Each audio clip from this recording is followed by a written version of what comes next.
Many of you have probably considered ways of using popular technology to aid your search for quality talent.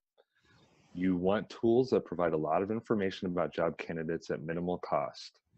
One popular trend that I've noticed during my career as an HR manager is for hiring managers and recruiters to use social media sites such as LinkedIn, Facebook, and Twitter as tools for attracting and researching potential candidates. In 2008, 34% of organizations used social media sites as a recruiting tool. By 2013, that number had shot up significantly, and Society of Human Resource Management reported that 77% of organizations use social media sites in some way for employee selection purposes. A senior manager for the Equal Employment Opportunity Commission in the US reported that approximately 3 out of 4 recruiters across multiple industries are required by their firms to conduct online research of job candidates. What's more, 70% of recruiters state that they have rejected candidates based on the material found on social media websites. Frequent updates to user privacy settings on social media platforms, especially on Facebook, have made gaining access to candidates' personal information much easier for prospective employers.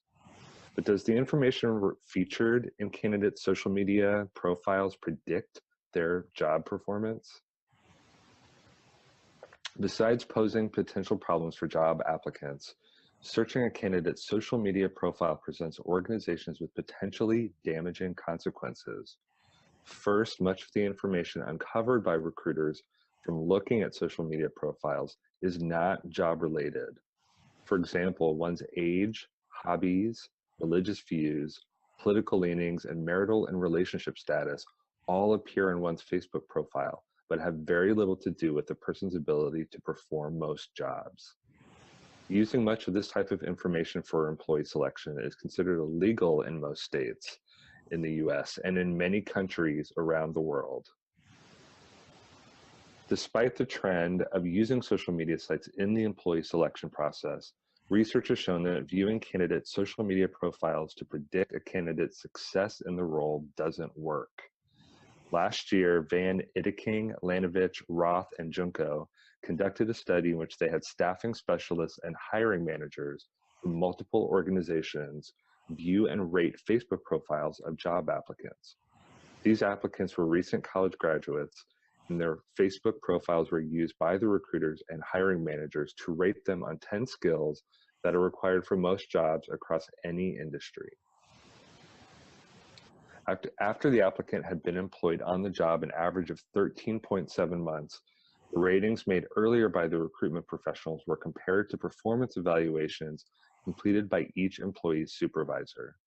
These two sets of ratings were then used to determine whether there was any correlation between the employee's predicted and actual job performance.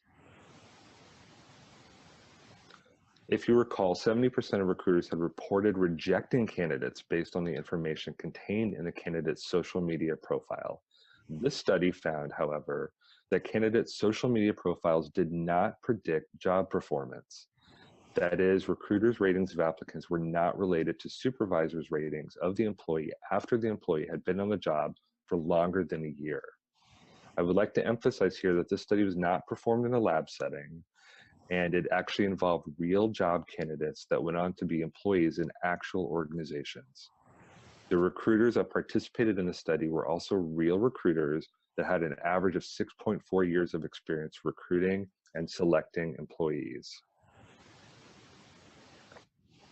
So another critical finding of the study was that recruiters tended to prefer white females above all other subgroups, posing serious legal and ethical problems for organizations.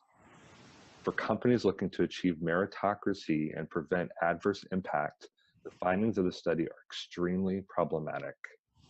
So Shreya, should organizations be using social media sites at all for employee selection? If so, how should firms use these sites? That's a good question, Corey. And as you know, we discussed this at length within our own team setting because companies are using social media, and that's the reality. So what is the best way to use social media is the question I'd like to address.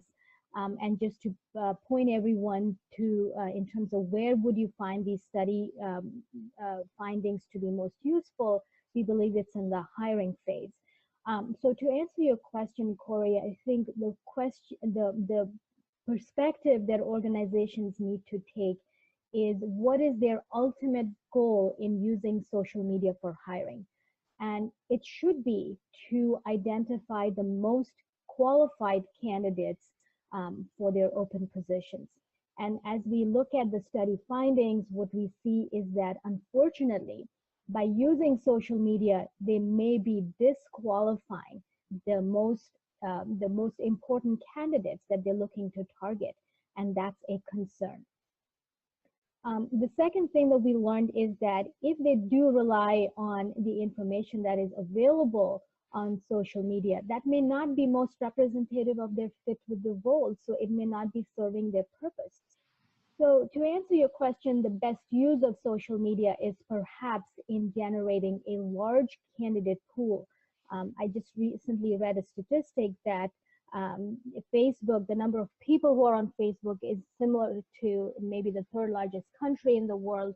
So you can see the large reach that they have, and clearly it could be a very good tool to gather the largest number of candidates for an open position if that's the goal. The other important thing that I'd like to point out, and Corey, you already alluded to this, is the potential for reverse discrimination and the legal scrutiny that that could bring.